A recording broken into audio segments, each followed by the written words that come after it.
All right, today we are reviewing Mercy with Chris Pratt and Rebecca Ferguson. We're going to tell you if this is a watch, a skip, if this is something that's good for your kids. Make sure you stay till the end to see our clean score sheet and how this ranks with kids and teens. So, let's get into it.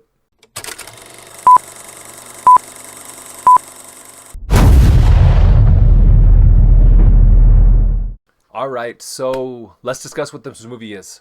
Very much a focus thriller. Chris Pratt, he's a detective, but he is accused of a violent crime. And he is put into this AI-driven system. So instead of going to a jury or a standard court, there is a system that's been invented that uses algorithms to determine guilt. Rebecca Ferguson, she plays the AI portion of the system, and she does a really good job at kind of staying motionless. And Chris, he does a really good job at his emotions, but he's locked in a chair for a majority of the movie, and that's kind of how it goes. It is quite simple in that regard of Chris and Rebecca and their interactions, and then Chris has to use the system that's in front of him to try and prove his innocence using some outside factors, phone calls, video, those types of pieces from the outside. So this movie keeps it pretty simple. If you've made it into this system, it says you're most likely guilty. And then it comes to you and it's your job with a certain amount of time. There's a timer that shows up on the screen, a certain amount of time that you have to prove your innocence.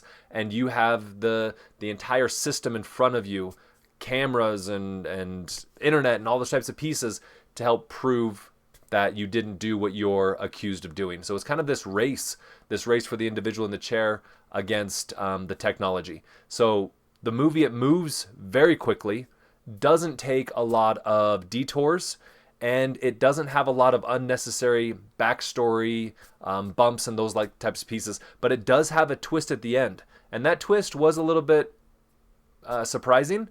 And so because of that, it got some little bit higher ratings on its performance and the story and those types of pieces. So in the performances, Chris's position, he plays a little bit more restrained than some of his roles in the past. I mean, we've been talking about him as Star-Lord or in Marvel movies and those types of pieces. For most of this movie, he's tied to a chair. So all things considered, his emotion and how he portrays it is actually done quite well. And then Rebecca Ferguson, again, she brings a very steady intensity, but she is this AI face on the screen 100% of the time. So she doesn't play it very loud. She plays it very precise, and she does a very good job there also.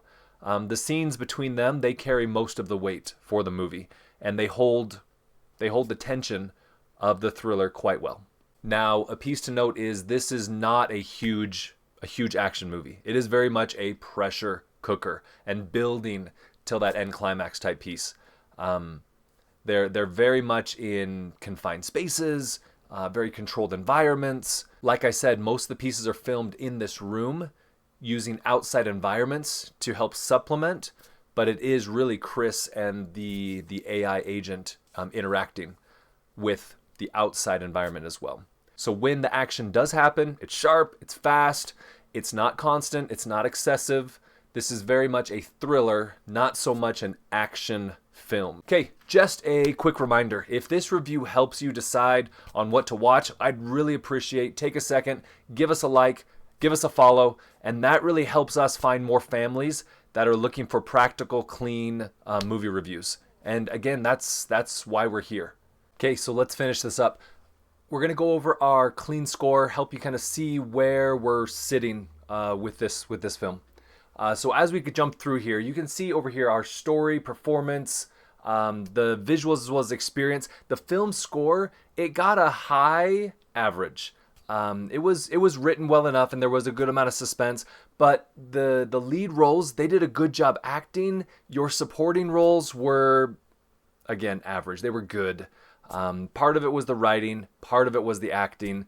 And so that for me was just, it kind of brought the story as well as the performance down a little bit.